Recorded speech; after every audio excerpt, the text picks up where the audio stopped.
Hello tech warriors, welcome back. Previous వీడియోలో మనం operators and conditional statements గురించి మాట్లాడుకున్నాం. ఓకే, ఇప్పుడు ఈ వీడియోలో మనం పైథాన్లో లూప్స్ అండ్ ఫంక్షన్స్ గురించి డిస్కస్ చేసుకుందాం. ఇవి చాలా పవర్ఫుల్ కాన్సెప్ట్స్. ఓకే, లూప్స్ అంటే ఏంటి, అవి ఎందుకు వాడతాం, ఓకే, వీటి గురించి డిస్కస్ చేసుకుందాం. ఓకే, ఇప్పుడు ప్రోగ్రామింగ్లో ఒక సెట్ ఆఫ్ కోడ్ని రిపీటెడ్గా వాడాల్సిన టైం వస్తుంది. లైక్ ఒక రియల్ టైమ్ సినారియో తీసుకున్నాము. మీరు ఏదో తప్పు చేశారు, సారీ చెప్దాం అనుకున్నారు. అవతల వాళ్ళు 100 సార్లు కావాలన్నారు. అప్పుడు మీరు ఏం చేస్తారు? సారీ, సారీ, సారీ, సారీ అని చెప్తారు. అదేంటి? ఒక లూప్. అలాగే ప్రోగ్రామింగ్‌లో కూడా లూప్స్ అనేవి ఒక సెట్ ఆఫ్ కోడ్‌ని రిపీటెడ్‌గా యూజ్ చేయడానికి వాడతాము. ఓకే. దీనివల్ల ఏంటి? లైన్స్ ఆఫ్ కోడ్ అనేది రెడ్యూస్ అవుతుంది. ఓకే. అండ్ అలాగే ఎర్రర్స్ అనేవి కూడా రెడ్యూస్ అవుతాయి. అండ్ అలాగే ప్రోగ్రామర్‌కి వర్క్ అనేది కొంచెం తగ్గుతుంది. ఓకే. ఇప్పుడు మనం ఫర్ లూప్ గురించి డిస్కస్ చేసుకుందాం. ఫర్ లూప్ అనేది ఏంటంటే ఒక బ్లాక్ ఆఫ్ కోడ్ ఉంటుంది. దాన్ని ఒక సీక్వెన్స్‌లో ఎగ్జిక్యూట్ చేస్తుంది. ఈ ఫర్ లూప్ అనేది లిస్ట్‌తో వర్క్ అవుతుంది. స్ట్రింగ్స్‌తో వర్క్ అవుతుంది. రేంజెస్ అండ్ అలాగే ఇంకా చాలా లైక్ డిక్షనరీస్, టపుల్స్, సెట్స్ ఇంకా చాలా వాటితోనే వాడతాము ఫర్ లూప్ అనేది. ఓకే. అండ్ ఇందులో ఏంటంటే ఫర్ లూప్‌లో మనం వాల్యూ అనేదాన్ని అప్డేట్ చేయాల్సిన అవసరం లేదు. బ్యాక్ ఎండ్‌లో ఆటోమేటిక్‌గా వాల్యూ అనేది అప్డేట్ అవుతుంది. ఓకే. ఫర్ లూప్‌కి ఒక చిన్న ఎగ్జాంపుల్ చూద్దాము.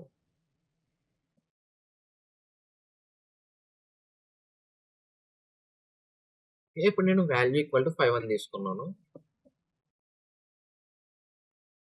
ఓకే. నెక్స్ట్ నేను లూప్ రాస్తున్నాను. For I in range of 5. Okay. ఇక్కడ నేను ప్రింట్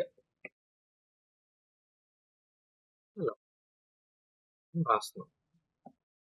ఓకే. సేవ్ చేసి ఈ ప్రోగ్రామ్ అనేదాన్ని నేను రన్ చేస్తున్నాను.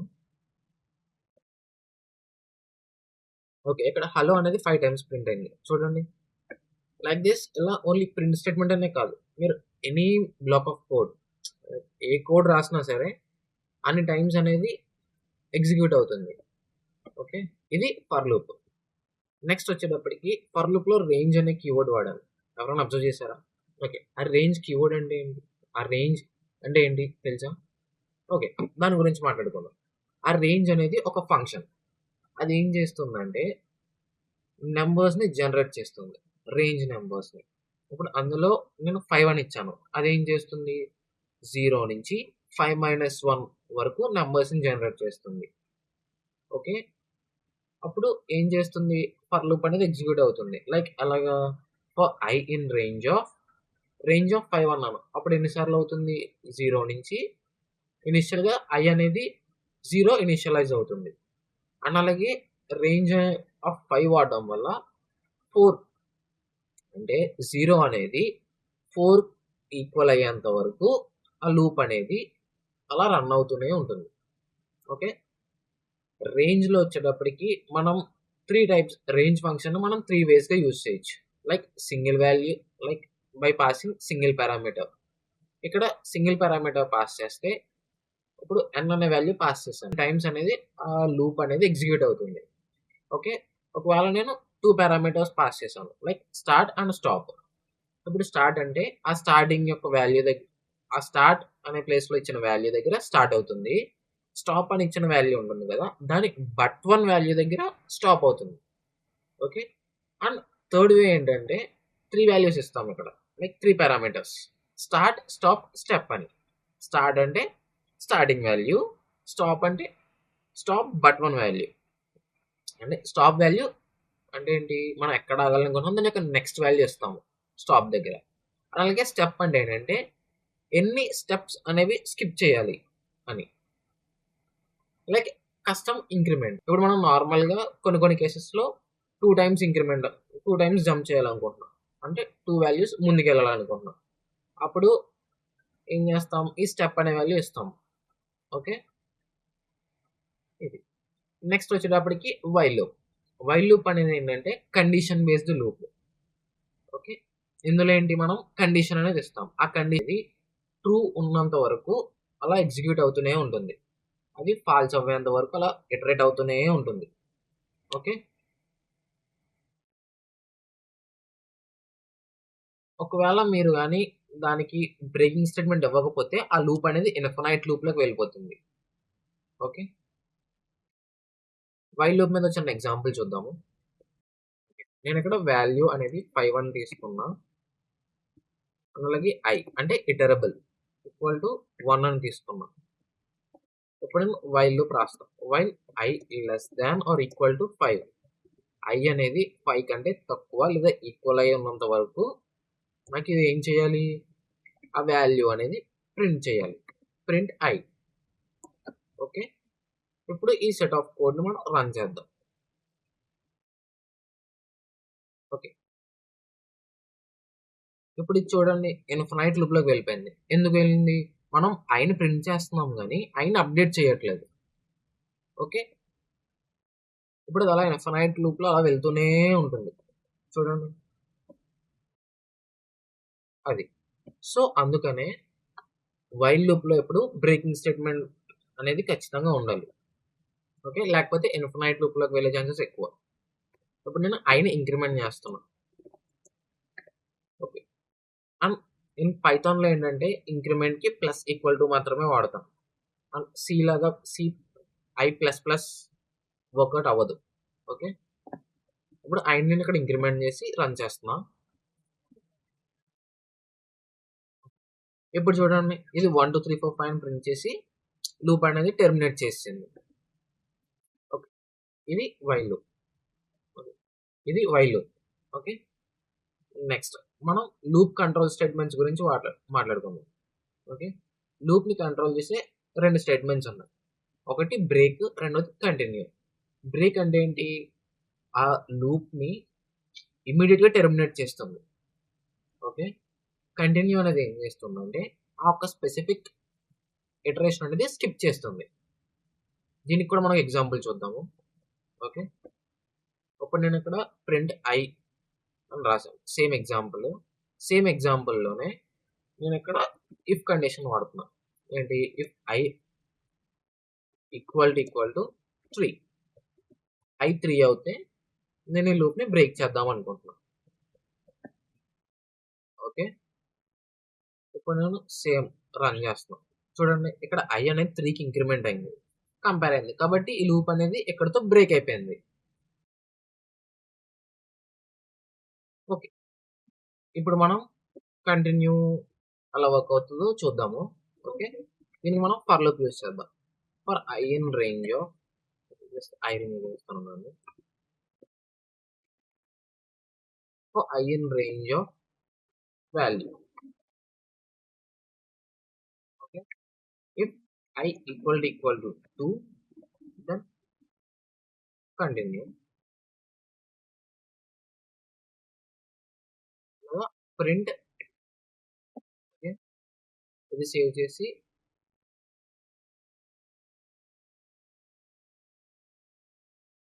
సేవ్ చేసి రన్ చేద్దాం. ఇక్కడ చూడండి. ఇక్కడ 0 ప్రింట్ అయింది. 1 ప్రింట్ అయింది. 2 స్కిప్ అయింది. అండ్ అలాగే 3, 4 అనేవి కూడా ప్రింట్ అయ్యాయి. లైక్ కంటిన్యూ స్టేట్మెంట్ అనేది ఇలా యూజ్ చేస్తాం. ఏదైనా ఒక ఇటరేషన్‌ని స్కిప్ చేయాలంటే. ఓకే. నెక్స్ట్ ఫంక్షన్స్ గురించి డిస్కస్ చేసుకుందాం. ఇది చాలా ఇంపార్టెంట్ కాన్సెప్ట్. ఓకే. ఫంక్షన్ అంటే ఏంటంటే ఒక సెట్ ఆఫ్ కోడ్‌ని రీయూజ్ చేసుకోవచ్చు. లైక్ ఒక ఆర్గనైజ్డ్ స్ట్రక్చర్‌లో స్టోర్ చేసుకొని దాన్ని మనం కాల్ చేస్తాము. ఆ ఫంక్షన్ కాల్ చేసుకొని ఒక సెట్ ఆఫ్ ఆపరేషన్స్‌ని దాంట్లో పెర్ఫార్మ్ చేసుకుంటాం. అండ్ అలాగే అది మనకి ఒక అవుట్‌పుట్ అనేది ఇస్తది. ఓకే. దీన్ని మీకు అర్థమయ్యే విధంగా ఒక ప్రాక్టికల్ ఎగ్జాంపుల్ చూపిస్తాను.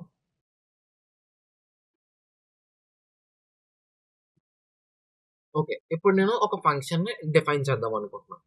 బట్ ఒక ఫంక్షన్‌ని డిఫైన్ చేయడానికి మనం ఒక కీవర్డ్ యూజ్ చేస్తాం. దాన్ని డెఫ్ అంటాం. ఓకే. డెఫినిషన్. మనకు ఫంక్షన్ నేమ్ ఇస్తాం ఇక్కడ. సపోజ్ నేను ఇనిషియల్‌గా గ్రీట్ అని ఇస్తున్నా. ఓకే. నేను ఇక్కడ ఏం చేస్తున్నా? ప్రింట్ హలో వరల్డ్ అని ఇచ్చాను. ఇక్కడ నేను ఏం చేస్తాను, ఆ ఫంక్షన్ని కాల్ చేస్తాను. ఎలా కాల్ చేయాలి? జస్ట్ గ్రీట్ అంటే ఆ ఫంక్షన్ అనేది కాల్ అవుతుంది. ఓకే, ఇప్పుడు మనం జస్ట్ ఈ కోడ్ని సింపుల్గా రన్ చేద్దాము. చూడండి, హలో వరల్డ్ అనేది ప్రింట్ అయింది. అంటే ఇప్పుడు మనం ఈ కోడ్ రన్ చేసినప్పుడు ఈ గ్రీట్ అనే ఫంక్షన్ ఎగ్జిక్యూట్ అవుతుంది. ఎగ్జిక్యూట్ అవ్వి అది ఈ ఫంక్షన్కి కాల్ చేస్తుంది. ఇది కాల్ చేసినప్పుడు ఏంటి, దీని లోపల ఉన్న కోడ్ ఉంటుంది కదా, ఒక సెట్ ఆఫ్ కోడ్, ఆ కోడ్ అనేది ఎగ్జిక్యూట్ చేస్తుంది. మనం ఎన్ని టైమ్స్ అయితే ఈ ఫంక్షన్ని కాల్ చేస్తామో అన్ని టైమ్స్ ఆ సెట్ ఆఫ్ కోడ్ అనేది ఎగ్జిక్యూట్ అవుతుంది. నెక్స్ట్ మనం ఫంక్షన్స్ విత్ పారామీటర్స్ గురించి డిస్కస్ చేసుకుందాము. ఫంక్షన్స్లో ఏంటంటే మనం సింగిల్ పారామీటర్ అన్న పాస్ చేయొచ్చు, మల్టిపుల్ పారామీటర్స్ అన్న పాస్ చేయొచ్చు, లేదా డిఫాల్ట్ వాల్యూస్ కూడా యూస్ చేయొచ్చు. ఓకే, వాటి మీద కూడా ఒక చిన్న చిన్న ఎగ్జాంపుల్స్ చూద్దాము. ఓకే, ఇప్పుడు సేమ్ ఈ గ్రీట్ ఫంక్షనే ఉంది. ఓకే, దీన్ని మనం కొంచెం లిటిల్గా మాడిఫై చేద్దాం. లైక్ ఇప్పుడు ఏంటి, ఇక్కడ నేను గ్రీట్లో చిన్న స్ట్రింగ్ అనేది పాస్ చేస్తున్నాను, క్యాసవా అని. ఏంటి ఇక్కడ ఇప్పుడు ఇది చూడండి, డెఫ్ గ్రీట్లో ఇక్కడ నేను ఒక పారామీటర్ పంపిస్తున్నా ఇక్కడ, కాబట్టి ఇక్కడ రిసీవ్ చేసుకోవడానికి ఒక వేరియబుల్ ఇనిషియలైజ్ చేసా. దీన్నే పారామీటర్ అంటాం ఫంక్షన్స్లో, నేమ్ అని. ఓకే, ఇప్పుడు ఇక్కడ ఈ వరల్డ్ అనే ఉంది కదా, ఈ వరల్డ్ అనే ప్లేస్లో నేమ్ అని ఇచ్చాం. ఇప్పుడు అవుట్పుట్ ఏమొస్తుందో గెస్ చేయండి. ఎగ్జిక్యూట్ చేద్దాం. అప్పుడు హలో క్యాస్వా అని వచ్చింది. ఓకే, ఇప్పుడు ఏంటి, మనం ఇక్కడ సింగిల్ వాల్యూని పాస్ చేస్తున్నాం. ఇక్కడ ఓన్లీ స్ట్రింగ్స్ అనే కాదు, మనం వేరియబుల్స్ని కూడా పాస్ చేయొచ్చు. లైక్ సపోజ్ ఇక్కడ ఏంటి, name name is equal to Alice అని ఇచ్చా. ఓకే, గ్రీట్లో నేమ్ అనే వేరియబుల్ని ప్లేస్ చేశాం. ఓకే, అప్పుడు ఎలా ప్లేస్ చేసినప్పుడు ఏం జరుగుతుంది, ఈ నేమ్ అనే ఒక వేరియబుల్లో ఏ డేటా ఉందో ఆ డేటా అనేది ఫంక్షన్కి సెండ్ చేస్తుంది. ఓకే, ఇప్పుడు ఈ బ్లాక్ ఆఫ్ కోడ్ ఎగ్జిక్యూట్ చేద్దాము. చూడండి, అవుట్పుట్ హలో ఎలైస్ అని వచ్చింది. అది అలాగే మల్టిపుల్ వాల్యూస్ ఎలా సెండ్ చేయాలి. ఓకే, ఇప్పుడు సేమ్ ఇందులోనే నేమ్ కాకుండా ఏజ్ అనేది 30 ఇచ్చాను, ఎలైస్ యొక్క ఏజ్. ఇందులో కూడా ఏజ్ అని ఇచ్చాను. ఓకే, ఇప్పుడు నేను ఇక్కడ 2 వాల్యూస్ పంపిస్తున్నాను, మరి పైన కూడా 2 వాల్యూస్ రిసీవ్ చేసుకోవాలి కదా, కాబట్టి ఇక్కడ కూడా 2 పారామీటర్స్ యాడ్ చేసాం, name and age. Okay, and అలాగే ఇక్కడ కూడా print your age is dash years old, print statement రాసా. ఓకే, ఇప్పుడు మనం దీన్ని ఎగ్జిక్యూట్ చేద్దాం. చూడండి, hello Alice your 30 years old అని వచ్చింది అవుట్పుట్. లైక్ ఇలా మల్టిపుల్ వాల్యూస్ కూడా, లైక్ మల్టిపుల్ పారామీటర్స్ కూడా మనం ఫంక్షన్కి కాల్ చేయొచ్చు మల్టిపుల్ పారామీటర్స్తో. ఓకే, అండ్ అలాగే డిఫాల్ట్ కూడా ఇవ్వచ్చు. లైక్ ఇక్కడ సపోజ్ గ్రీటింగ్ అనేది హలో అని ఇచ్చా. ఇప్పుడు నేను ఇక్కడ ఏం చేస్తా, ఇక్కడ హలో అని ఉంది కాబట్టి ఇక్కడ హలో తీసేసి గ్రీటింగ్ ప్లస్ కామా ఉండాలి కాబట్టి just plus concatenation operator use చేసి కంకాటినేట్ చేసాం. ఓకే, ఇప్పుడు ఈ సెట్ ఆఫ్ బ్లాక్ ఆఫ్, ఇప్పుడు ఈ కోడ్ని ఎగ్జిక్యూట్ చేద్దాము. ఇప్పుడు చూడండి, ఇప్పుడు కూడా same output hello Alice your 30 years old. ఇక్కడ హలో అనేది గ్రీటింగ్ అనే ఒక డిఫాల్ట్ పారామీటర్లో స్టోర్ చేసాం. ఆ పారామీటర్ని ఈ ప్రింట్ స్టేట్మెంట్లో యూస్ చేసాం. అంతే, సేమ్, అంతే సింపుల్. ఓకే, నెక్స్ట్ వచ్చేటప్పటికి రిటర్న్ స్టేట్మెంట్. ఫంక్షన్స్లో రిటర్న్ స్టేట్మెంట్ అనేది యూజ్ చేస్తాం. ఎందుకంటే ఇప్పుడు ఫంక్షన్ ఒక ప్రాసెస్ అనేది చేసింది, ఆ ప్రాసెస్ నుంచి ఒక అవుట్పుట్ వస్తుంది కదా, ఆ అవుట్పుట్ మళ్ళీ పంపించాలి కాబట్టి రిటర్న్ స్టేట్మెంట్ అనేది రాస్తాము. ఓకే, దీని మీద కూడా ఒక డెమో చూద్దాము. Okay, add. ఇప్పుడు మనం స్మాల్ యాడ్ ఫంక్షన్ రాద్దాము, a, b అని, return a + b. Okay, A is equal to 20, B is equal to 30. Result is equal to add of A comma B.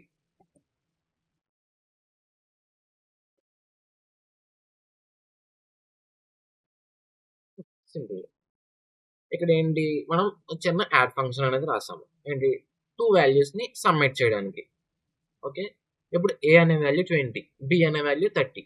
ఈ రెండాటిల్ని యాడ్ అనే ఫంక్షన్కి మనం సెండ్ చేసాము. ఓకే, వీటిని రిజల్ట్ అనే ఒక వేరియబుల్లో స్టోర్ చేసాము. ఓకే, ఇప్పుడు ఈ యాడ్ ఫంక్షన్ అనేది ఈ ఫంక్షన్కి కాల్ చేస్తుంది. కాల్ చేసి ఏ అండ్ బి ఉన్న పారామీటర్స్కి ఈ వాల్యూస్ అనేవి అసైన్ చేసి ఈ ఆపరేషన్ చేస్తుంది. లైక్ ఏ ప్లస్ బి, ఏని బిని సమ్ చేసి ఆ వచ్చిన అవుట్పుట్, ఆ రిజల్టింగ్ వాల్యూని రిటర్న్ చేస్తుంది. ఆ వచ్చిన వాల్యూ ఈ రిజల్ట్ అనే వేరియబుల్లో స్టోర్ అవుతుంది. ఓకే, దాన్ని మనం ఇక్కడ ప్రింట్ చేసాం. ఇప్పుడు దీన్ని ఎగ్జిక్యూట్ చేద్దాము. చూడండి, 30 ప్లస్ 20 ఎంత, 50. ఇలా రిటర్న్ స్టేట్మెంట్ అనేది వర్క్ అవుతుంది. అండ్ అలాగే అనదర్ సినారియో కూడా ఉంది రిటర్న్ స్టేట్మెంట్కి. ఏంటంటే ఇప్పుడు కొన్ని ఫంక్షన్స్ రిటర్న్ వాల్యూస్ లేకుండా ఉంటాయి, లైక్ వాయిడ్ ఫంక్షన్స్ అంటాం. వాటిలో రిటర్న్ స్టేట్మెంట్ యూస్ చేస్తే ఆ ఫంక్షన్ అనేది అక్కడతో టెర్మినేట్ అవుతుంది. లైక్ ఇప్పుడు మనం లూప్స్లో బ్రేక్ స్టేట్మెంట్ ఎలా యూస్ చేస్తామో అలాగే రిటర్న్ స్టేట్మెంట్ అనేది వాయిడ్ ఫంక్షన్స్లో కూడా యూస్ చేస్తాం. ఓకే, దాని మీద కూడా ఒక చిన్న ఎగ్జాంపుల్ చూద్దాము.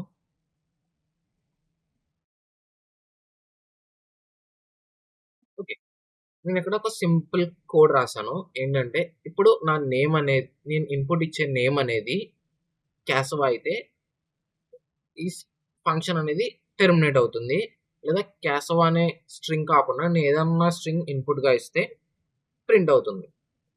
మనం దీన్ని ప్రెస్ చేద్దాం. ఇప్పుడు గ్రీట్ అలైస్ అని ఉంటుంది. ఓకే, సేవ్ చేసి ఇప్పుడు దీన్ని రన్ చేద్దాము. చూడండి, ఇప్పుడు ఇక్కడ హలో అలైస్ అనేది ప్రింట్ అయింది. ఓకే, ఇప్పుడు నేను అలైస్ ప్లేస్లో క్యాసవా అని ఇచ్చాను. ఇప్పుడు నేను దీన్ని రన్ చేశాను. ఇప్పుడు చూడండి, అవుట్పుట్ అనేది డిస్ప్లే అవ్వలేదు. ఎందుకు అంటే ఈ రిటర్న్ స్టేట్మెంట్ అనేది ఇప్పుడు నేమ్ అనే ఈక్వల్ టు క్యాసవా అనే స్ట్రింగ్ నేమ్లో ఉన్న నేమ్ అనే పారామీటర్లో ఉన్న వాల్యూ రెండు ఈక్వల్ అయినాయి. కాబట్టి ఈ రిటర్న్ స్టేట్మెంట్ అనేది ఈ ఫంక్షన్ని టెర్మినేట్ చేసింది. కాబట్టి అవుట్పుట్ అనేది ఏం ప్రింట్ అవ్వలేదు. Okay, that's all about return statement. Okay, that's it for today. Okay, మనం నెక్స్ట్ వీడియోలో లిస్ట్ అండ్ డిక్షనరీస్ గురించి మాట్లాడుకుందాం. ఓకే, ఈ వీడియో కనుక మీకు నచ్చినట్టయితే లైక్ చేయండి, షేర్ చేయండి, సబ్స్క్రైబ్ చేయండి. Thank you for watching. Bye.